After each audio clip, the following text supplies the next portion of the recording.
So what is an undivided interest, and why would you want to buy an undivided interest? Well, number one, you'd buy an undivided interest when it's a no-brainer. So let's say there's this $200,000 house.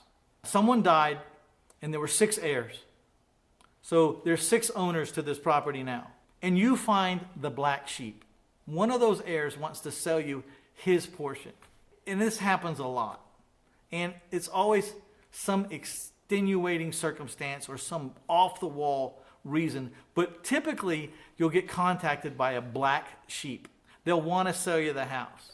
They'll probably not tell you that there's 5 other heirs, and they'll be so naive to think that you'll just give them a check for $30,000, $40,000, $50,000 for the house, and that they'll run off with that money, and you will discover later that there's 5 other heirs. It happens all the time.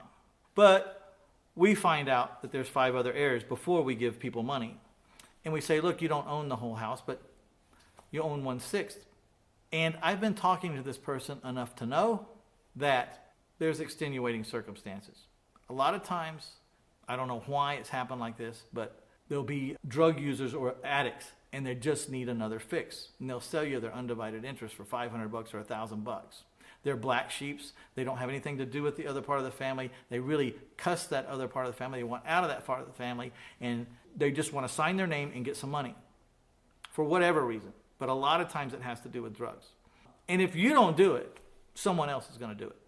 They're just going to keep calling, and they're going to keep talking to someone until someone gives them $500 or $1,000 or $2,000 or whatever it is. But they're going to do it. So it might as well be you. So do I want to own an undivided interest with 5 other people, me being the 6th, on a $200,000 house for $1,000?